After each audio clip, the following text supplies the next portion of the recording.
আসসালামু আলাইকুম, আপনাদের সবাইকে স্বাগত জানাচ্ছি প্যাশন ফর লার্নের পক্ষ থেকে। আমি ফুয়াদ। আজকে দেখাবো কিভাবে আপনি খুব সহজেই পিডিএফ ফাইল তৈরি করে ফেলতে পারেন মাইক্রোসফট ওয়ার্ড ইউজ করার মাধ্যমে। মাইক্রোসফট ওয়ার্ড ইউজ করার মাধ্যমে আমরা খুব সহজেই পিডিএফ ফাইল তৈরি করে ফেলতে পারি এবং বাংলা ফন্টে যদি কেউ পিডিএফ তৈরি করতে চায় তাহলে খুব সহজেই বাংলা ফন্টের মাধ্যমে আপনি পিডিএফ তৈরি করতে পারবেন, পিডিএফ ফরম্যাটের ফাইল তৈরি করতে পারেন। অনেকেই হয়তো এটা জানে না যে পিডিএফ মানে কি। পিডিএফ মানে হচ্ছে পোর্টেবল ডকুমেন্ট ফরম্যাট।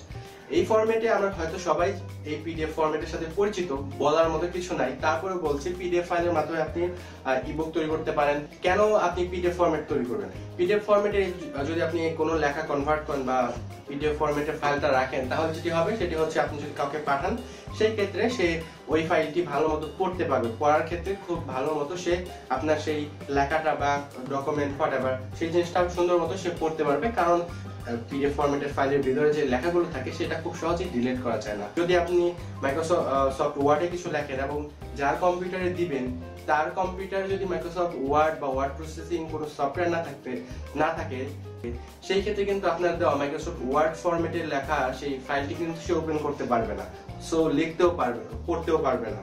কিন্তু আপনি যদি পিডিএফ ফরম্যাটে কনভার্ট করে তাকে দেন সেই ক্ষেত্রে কিন্তু তার কম্পিউটারে যদি মাইক্রোসফট ওয়ার্ড নাও থাকে অথবা অ্যাডোবি রিডারও যদি না থাকে সেই ক্ষেত্রেও কিন্তু সে ব্রাউজার ইউজ করার মাধ্যমে আপনার লেখাটা পড়তে পারবে।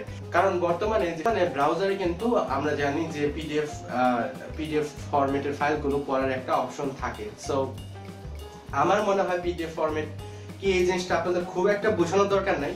তো যতটুকু বলেছি এতটুকুই এনাফ। সো চলুন কম্পিউটার ভিতরে ঢুকে পড়ি এবং দেখি কিভাবে আমরা খুব সহজে পিডিএফ ফাইল তৈরি করতে পারি।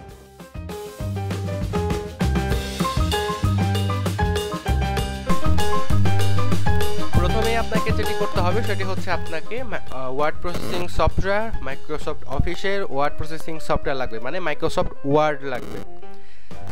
মাইক্রোসফট ওয়ার্ডের ক্ষেত্রে একটু বলতে হবে, সেটা হচ্ছে আপনি মাইক্রোসফট ওয়ার্ড যে 2007 এর নিচের কোনো ভার্সন আপনি ইউজ করতে পারবেন না, কারণ হচ্ছে নিচের ভার্সনে এই অপশনটি দেওয়া নাই।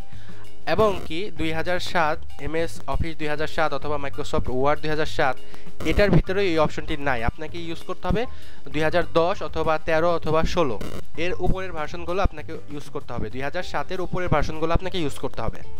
তো প্রথমে আমি মাইক্রোসফট ওয়ার্ড সফটওয়্যারটি ওপেন করছি।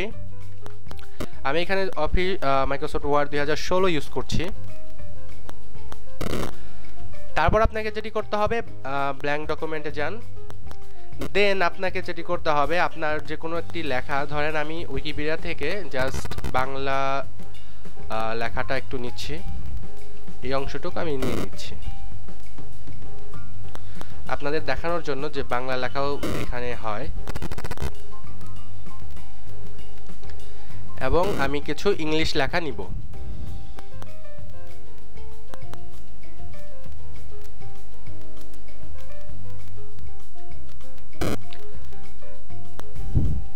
ওকে, তো এটা আপনাদের ইচ্ছা মতো ডিজাইন, অথবা আপনি যখন লিখবেন একটা জিনিস তখন আপনি আপনার ইচ্ছা মতো মন অনুযায়ী ডিজাইন করে নেবেন।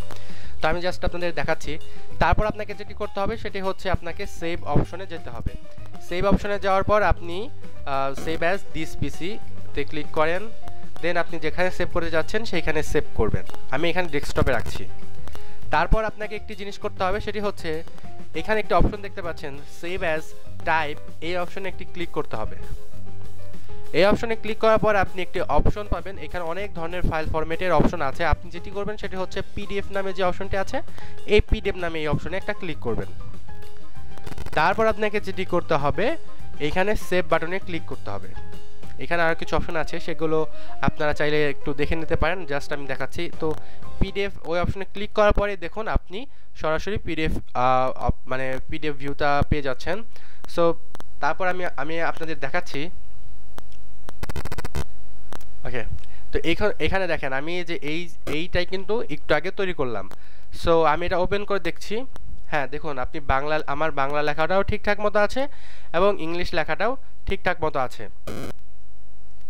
আপনারা এইভাবে খুব সহজেই পিডিএফ ফাইল তৈরি করে ফেলতে পারেন মাইক্রোসফট ওয়ার্ডের মাধ্যমে।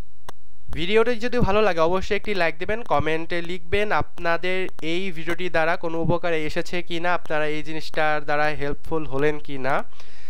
এবং আমাদের ইউটিউব চ্যানেলটা ভিজিট করবেন, আমাদের ডেইলি মোশন চ্যানেলটা ভিজিট করবেন, আমাদের ফেসবুক পেজ ভিজিট করবেন।